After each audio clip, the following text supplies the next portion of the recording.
When you hear the sound of the bell, you know you're in the championship rounds with King Amin of Essex. So let's get to it. Last time you'll hear that for the year. So we must get to the end of the year awards. But first, some light news. I'm not even going to get into what Francois Cruz was talking about, moving up or down in weights. But I am going to give her her accolades. You'll see soon because I'm not a hater. I'm so impartial, and that's what makes me very good at this. So this is also pretty interesting. Natasha Jonas would like to have a rematch with Katie Taylor or Mikaela Mayer should she be victorious against Lauren Price. Both of those bouts, she said, would help her to ride off into the sunset. So yeah, obviously we all want to see. Now, I don't know if I want to see the Taylor rematch. I guess I can't be mad, but I definitely am not interested. I'm definitely more interested. Pardon me. I'm definitely more interested in the Mikaela Mayer Natasha Jonas rematch. But speaking of Mikaela Mayer, seems to be mentioning that she wanted to fight Natasha Jonas, which is true. But since again, that's all tied up until March. The Sandy Ryan rematch could be in the works, ladies and gentlemen. Let's keep our fingers crossed. And there's more to this fight, especially the rematch. We're going to talk about it later. Now, getting into a few fights, a few announcements. Roxy Verduzco, also known as Right Hook Roxy, the daughter of Coach G, she will be fighting on the undercard of an event. She's 2-0, marketable, aesthetic, if you will, and she's building, developing. She is at 130 pounds, a division that doesn't have a lot of depth. So we'll just have to see her in action. Great opportunity. Let's put it like that. Shout out to Coach G. Um, on that same card, and this is finally right. A fighter that I've talked about for Mizuki Hiruta from Japan. She will be making her stateside debut, defending her WBO Super Flyweight, that's 115-pound division title, against a veteran, Maribel Ramirez, who has lost to the WBA 115-pound champion Clara Lescurat, and also a loss to contender Linda Leka. So, this is Ramirez is a veteran, and great opportunity to see Hiruta tested. So, um, I mentioned Jonas and Price. That card will be on March 3rd. And there's been some inklings that Boxer, since Boxer did present the original historic card with Shields versus Marshall and Bumgarner versus Mayer, they're trying to make the Jonas versus Price card in all women's card, which would be very interesting. I think it's too soon of a turnaround to get Caroline Dubois on there, but some fighters are shit. Definitely get Savannah Marshall out of witness protection. And wouldn't it be great to see Savannah Marshall and Francois Cruz Dezern in a rematch, right? Yes, that would be great. Hit my cash app, ladies and gentlemen, for that. All right. Karriss Artingstall, yes, the Karriss Artingstall featherweight division dark horse. Yes, get her in action. We haven't seen her in a long time. Also, the partner of Lauren Price. Be great to have them on the same card. Might have had before, but see, family business. Keep it in the family. All right. Fran Hennessey, prospect, tough little gal. Them put her on the card as well, and maybe put Dolan Parker, Emma Dolan versus Lauren Parker on that card as well. That would be great. Love to see it. Can Boxer do it? All right. Um, Tysie Gallagher versus Ebonie Jones for Tysie Gallagher's European and Commonwealth titles. That's happening on February 7th. Should be great. Um, Domestic UK stuff, right? Gotta love it. This is how fighters are built. And I'm talking about domestic, somebody that is either going to leave their domestic confines or permanently be vanished to their domestic confines. I'm talking about Dina Thorslund, and I'm going to talk about the curious case of Dina Thorslund. Just ride with me for a minute.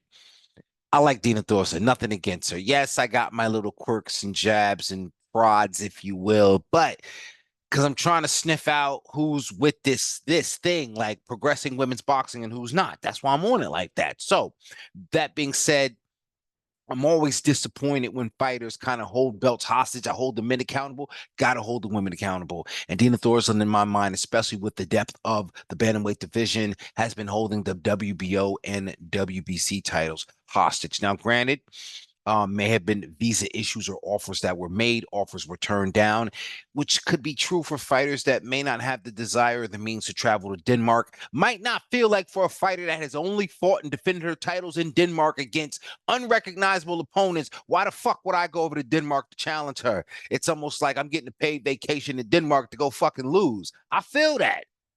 Am I lying? Somebody tell me I'm lying. Tell me in the comments I'm lying. But truth be told, she does have skills. She's a puncher.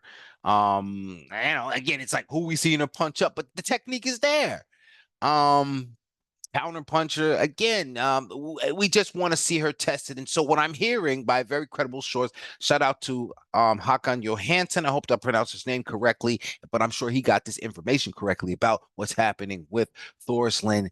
And it seems to be she may be willing to fight Alicia Bumgarner at 136 and has also made offers to fighters at Matchroom, maybe some other promotional companies, I don't know, at both 122 and 126, I guess. I'm liking Thorslund versus my girl, Joanna Wanyu. Wanyu is a European and Commonwealth champion, so I don't understand how she's not qualified for us to see Dina Thorslund in action. That fight will be great, either in France or in the UK. Now, what is also the flip side of this case of Dina Thorslund is that reportedly, if she can't find any suitable opponents, she's going to ride off to the sunset and have another baby, which would be great. Because then, again, developing, building families, I'm all about that. Plus, the titles get vacated, division gets to move on. All right, so guys, let's pay attention and see what's going to happen with Dina Thorslund. All right, now let's go to some discussion in the pound for pound rankings, and the list is pretty easy. I like the list. I just got some amendments to make to this list. And I'm very qualified to make these amendments. Let's talk about it. Number one is Clarissa Shields, very obvious. Number two is Katie Taylor. I see how people might want or could argue for Taylor as number one. I'm giving Shields because she's undefeated. And yeah, I'm giving her the edge. Serrano number three could easily be your number two. Some people's number one. Biggie, Jay-Z, and Nas. Who you like? Cole, Kendrick, or Drake, right?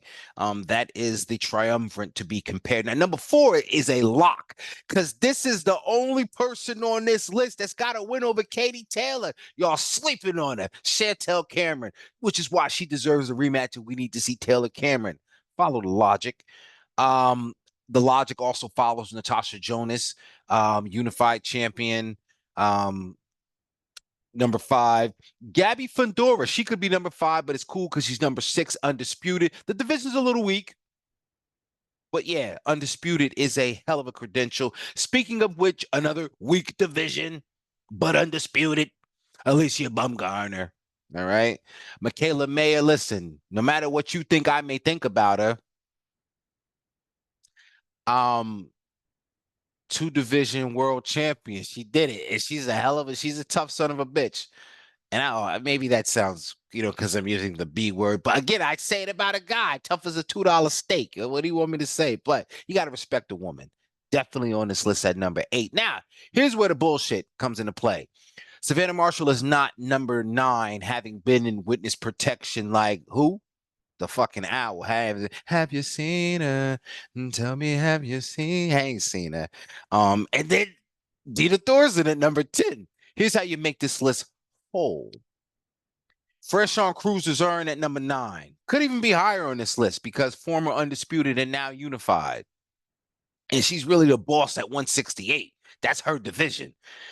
And number 10, this is an easy pick. Yokasta Valle, former unified champion at 105, could argue in a very controversial fight with the great Senisha Estrada, but could be argued Vi deserved the decision to be undisputed. Nonetheless, she's current WBC champion, so two-time world champion. She was also the minimum weight champion, so she's actually a uh, two-division champion, but a three-time world champion. Um, yeah, so that's how that list, if it were mine, and I think would make a little bit more sense. Now, getting to the best of awards, and shout out to the journalist and dignitary within the sport, Mark Jones. I used his article and some of the categories, not all of them, but some of the categories to compile this list that I'm going to present to you guys, and I'm going to talk about it. Okay, so Fighter of the Year, Gabby Fundora, absolutely. She's the youngest in charge. Again, undisputed is a hell of a feat. All right. Fight of the Year, and that was consensus both between Jones and I. Fight of the Year, um, his pick was Taylor Serrano, and the pick of many, but me, Ryan Mayer. I think that that fight had everything, like the drama outside the ring, the fucking action inside the ring, and a desire to see it again. Um, that's everything for me. That was fight of the year. And maybe I'm biased because I was there. Okay. Upset of the year.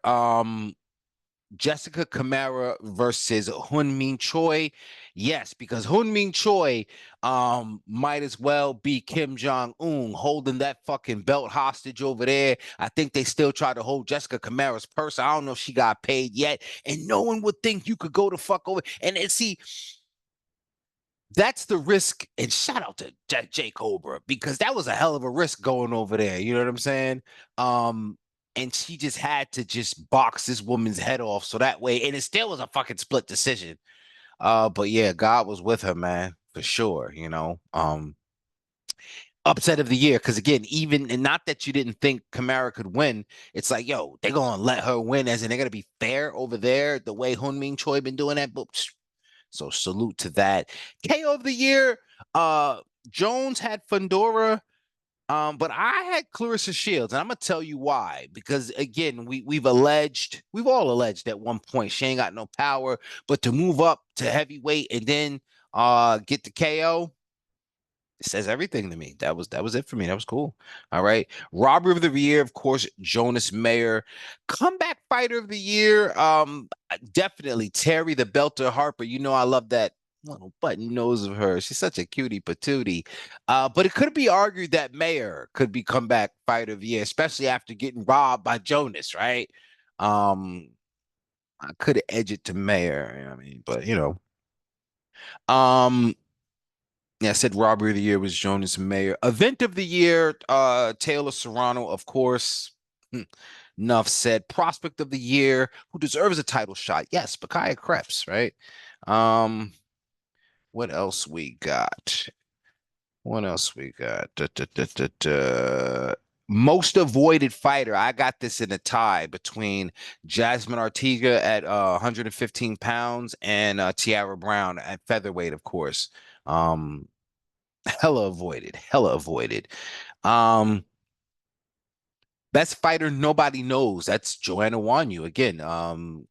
European and Commonwealth champion at 118 pounds. Like, who doesn't deserve a title shot more than her? So yeah, hopefully, Thorslund makes a move or vacate them titles so my homegirl can get a crack at those. Most underrated is Ellie Scottney for sure. For sure, for sure, for sure. Um Unified and maybe gonna make it to undisputed if she doesn't decide to move up, but taking on a tough opponent and not really getting, I mean, 122 is one of those divisions, but Ellie Scottney certainly is underrated in her accomplishments.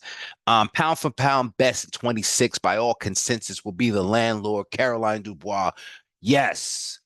Yeah. If she want to, whatever. It's whatever. It's whatever. And I hope that at some point Alicia Bumgarner answers the call. Jesus Cristo. Um, 5 fights do we want to see in 2025? Mayor Ryan 2, Taylor Cameron 3, Dubois Bumgarner, Nicholson Brown, and Jasmine Artiga versus anybody at 115. I just want to see the woman in action. All right. Um, Yeah, that is it, ladies and gentlemen. Oh, quick shout out to Hannah Gabriels, who picked up, I believe it was a TKO win. What was it? And then I don't know if it was heavyweight, light heavyweight division. Not sure, but hey, another potential opponent for anybody around 154 and above. So yeah, kudos and kudos to you guys for always giving me reason to continue to do what I do, to discuss this thing of ours, because women's boxing is boxing, and you know what time it is.